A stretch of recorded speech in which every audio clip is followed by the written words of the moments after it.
Well, Mr. Bauer, I scared you again by talking. We just had such a quiet day, don't you? Then Mommy talks, it scares you. Jack's here. Can you see? Say hi, Jack. Okay, it's our last chapter. I decided to come outside even though it's a little bit on the chilly side. But the sunshine feels so good. I hope wherever you are, you were able to get a little sunshine on your face. My mom says I used to wake up cheerful, and go, let's get up in the sunshine. It's going to be a wonderful day. But I don't remember that person. I don't remember that side of me. Because I'm not. Hello, Mark, Savannah, whatever. Debbie Cook in Pennsylvania. Deb Cook. My sister-in-law's name is Debbie Cook. Isn't that precious? David's sister. I hope you can hear me because I don't have my fancy microphone on. So if you can't hear me, you better holler. Hi, Max. I know you're missing Julie, Beth, and James, your grandkids, but I've been saying hi to them almost every day. And we're going to read the last chapter today in Tales from the Ark. It's been so fun to reminisce with these stories. When my husband and I wrote this 20 years ago, probably a little over 20 years ago, because it takes a while to get things published. So, yeah, 20 years old, Tales from the Ark. And I never dreamed we'd be feeling like we're stuck in an ark, even though I don't complain, because look at my view. I've been stuck in. I can't complain a bit. I see all these people saying, oh, we can do this, and they got these big fancy mansions in Beverly Hills, and I'm like, oh, of course you can do it. You have a swimming pool. I don't have a swimming pool. Well, I do, but it's closed because it's cold.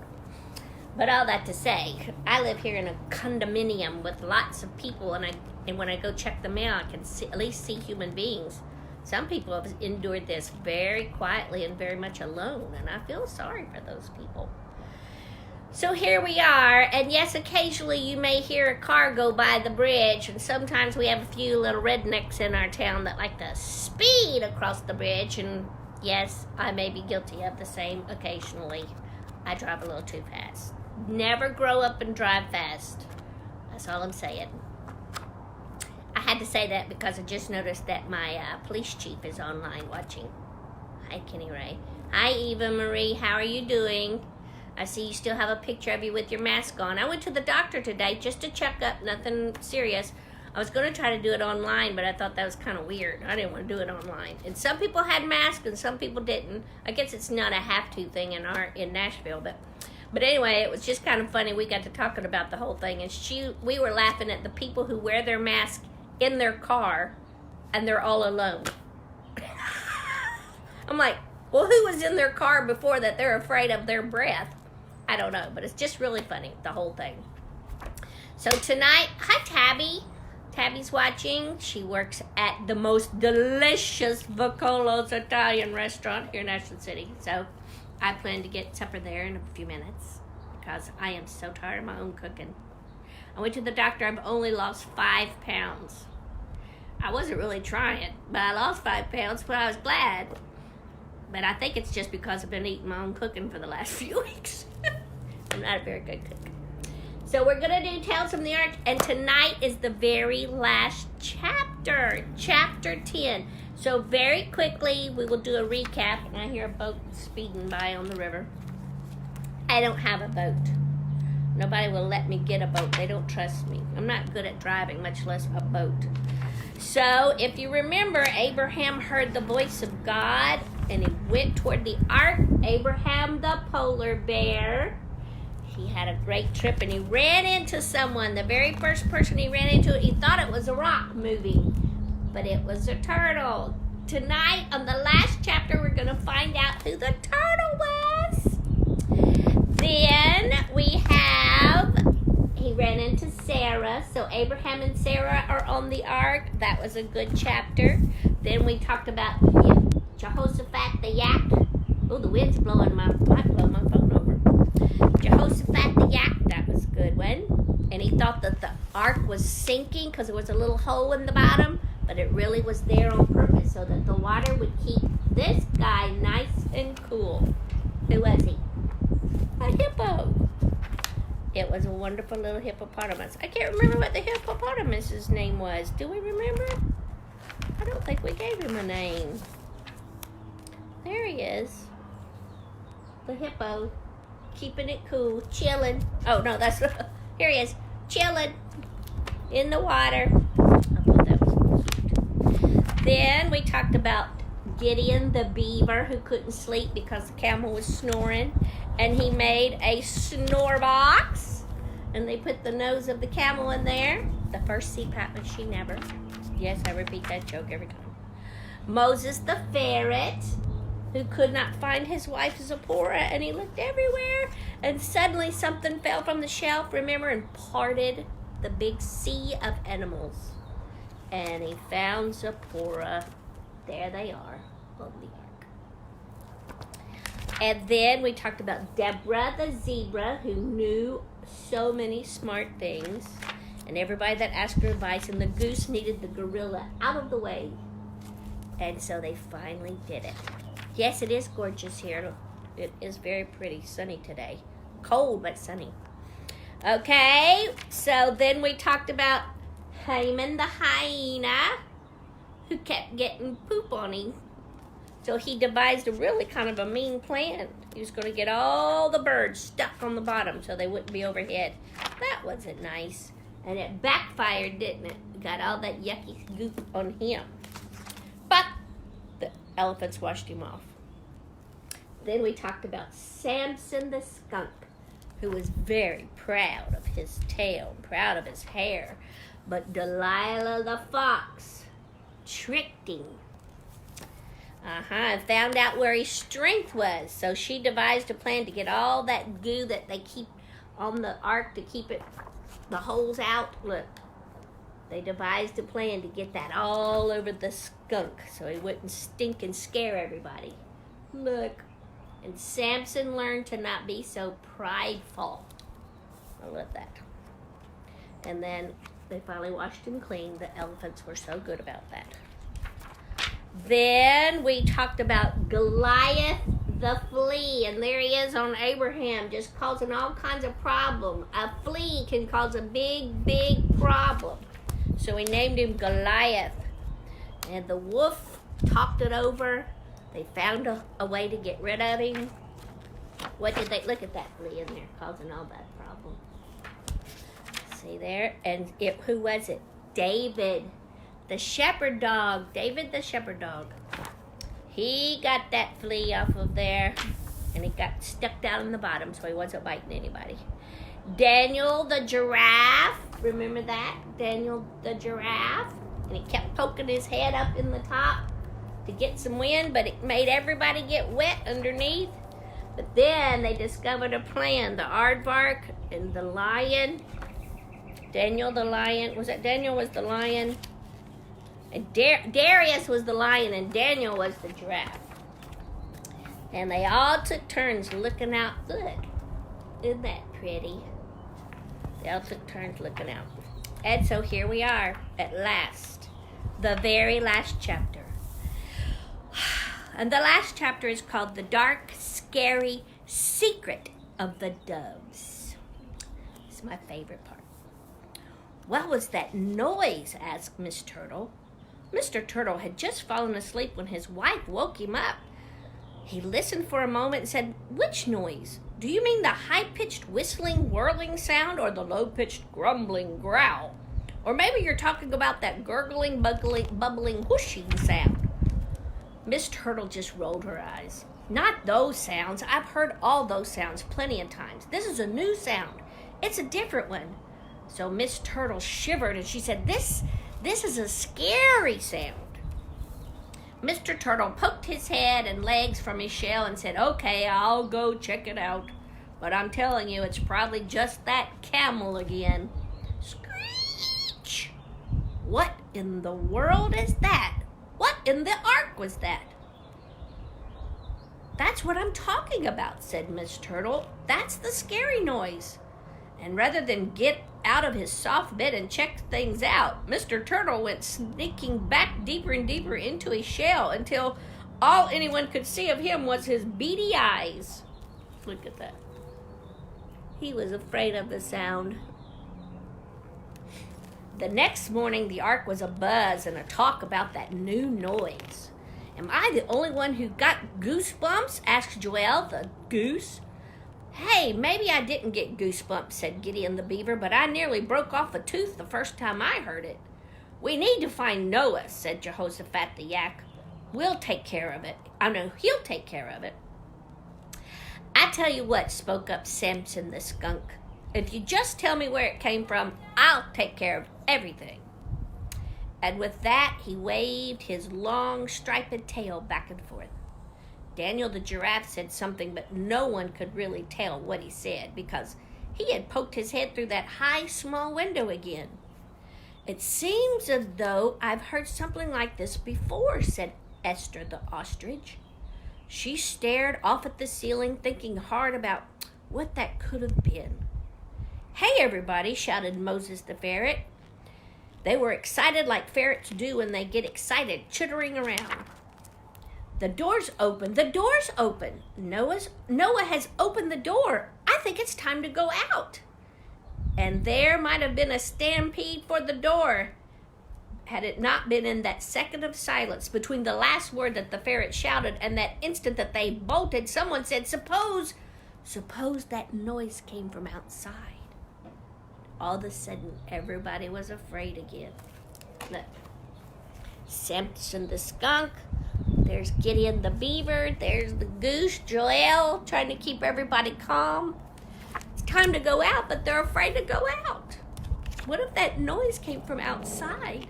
So instead of racing out into the sunshine, the sweet green grass, everyone huddled closer and closer, and even the polar bears admitted that they had goosebumps too. Samson the skunk was just telling everyone again how it was only a new noise. Oh, let me start that line over. Samson the skunk was just telling everyone again how if only that he knew where the new noise was coming from, he'd take care of it, when suddenly his little speech was cut short by the all-familiar screech. That was scary. Everyone hushed. The silence was as thick as that black goo that they put on the walls of the ark. And the only thing that broke the silence was the sound of footfalls coming down the ramp. And of course that screech. Grunts and snorts and cackles were stuck in the throats of all those huddled together. The area of the ramp was dark and shadowy, but soon all were able to see an even darker shadow moving, flowing down the ramp, coming closer and closer to them. Screech! Slowly, the shadow began to take form, and there it seemed to be a collective sigh of grunts as Noah himself emerged from the shadow. Up close, and he was smiling. In his hands, he held something small, and on either shoulder sat a gray turtle dove. Well, well, my friends, came the pleasant, soothing voice of Noah. Why are you still here? Why are you not racing out into this new world? Screech came the giant sound from something small in Noah's cupped hands. And all the eyes seemed to focus on that. Don't be afraid, my friends, said Noah. God has brought us to the end of our journey, and he has protected us completely. He's held us for these many, many days, just as I am holding this. And Noah opened his hands to reveal a tiny, featherless bird with a big beak and a gaping mouth going screech, screech. Why, this new little creature, he belongs to our turtle doves. He was smiling so big and the room seemed to light up. Now come on, let's go outside. And then he turned, and the white turtle doves on his shoulders walked to the edge of the sunny opening. He spoke to the birds on his shoulders, Adam and Eve. Why don't you show us the way off this boat? And the birds flew from his shoulders and out the door. And for a few moments, at least until the rest of the gang could lumber down the ramp, Adam and Eve were the only two living things in this new world. There he is, letting Adam and Eve, the two turtle doves, go. And look, there's their baby. Noah's holding the baby for him. That's what was making all that noise and scaring everybody.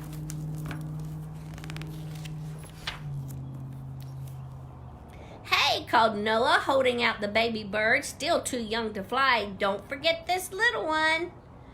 I thought I'd heard that sound before, Esther said, as she made her way down the ramp with the others. Cousin Turtle Dove. Samson swung his striped tail as he waddled off and said, for such a little thing, he sure does raise a lot of racket. Yes, agreed Miss Porcupine. You'd think that such a little thing would not be able to make that much noise. And as the animals moved out in different directions, and as they came in, one small voice after another could be heard, weaving its way in and out among the hooves and the paws. That, of course, was the voice of Moses. Zipporah, Zipporah, now where have you gone off to? You can't go wandering off like this. This place is just too big. And for the next several minutes, as Noah and his family watched, and beneath an arc of light that stretched across the sky, there were these brilliant colors like the back of a fish. Or at least, thought Abraham the polar bear, the ark unloaded the land filled with animals. It was a rainbow. All the animals and all the creatures that move along the ground and all the birds, everything that moves on the earth came out of the ark, one kind after another. Genesis 8:19. And the doves led the way. There they are. They're finally leaving the ark. Isn't it funny that at first they were afraid? They were almost afraid they didn't want to face the new world. But then Adam and Eve led the way, and Noah said, it's going to be okay. Moses went looking for Zipporah. Isn't that a great story? And Genesis 9:13 says this, I have put my rainbow in the clouds, and it will be a sign of a covenant between me and the earth. Someday, soon, we are going to leave our houses. We're going to be fine, and we're going to go to town again, and we're going to eat out again with our friends, and we're going to go back to school, and we're going to get to graduate, and we're going to do all the things we keep thinking we're missed out on. We keep thinking we're all locked up like we're in an ark. But Noah made it, all the animals made it, and we will make it through this. And God was there all on those rough days and in all of the good days. He is always there for us. Don't you ever forget it. And you do leave the ark, and you can find a rainbow. So, next time you see a rainbow, or maybe you could draw a picture of your own and really think about what this new world is going to look like and what you can do to be different and to be better and to be happier and to be a wonderful person for your family and for your neighbors. I think that's a great idea. And I keep pulling some kind of tape off my button. That's weird. I have ADD, can you tell? It's been good to visit with you and talk with you. I hope your folks are doing well, and I hope you're doing well. I love you, James and Julie Beth in Seattle, and Cooper, and Nessa, and Caden, and Aiden, and Camden, and I'm forgetting one. Braxton, crazy thing. And all my favorite peeps, Kirsten and Carson, and who else? There's a long list. I know I'm going to forget somebody. But I've enjoyed reading to you, and I get great little notes from you during the week and notes from your folks. And some of you haven't sent me notes, but that's okay. Josh helped John Michael and Jackson call their Aunt Chonda once in a while. We'll see you all soon. You will get off the ark, and maybe we'll read another book next week. I think we might read Twinkle, if you have that one. If you don't, it doesn't matter. I'll show you the pictures. Hope you're having a good evening. Eat something good and healthy. Talk to you later.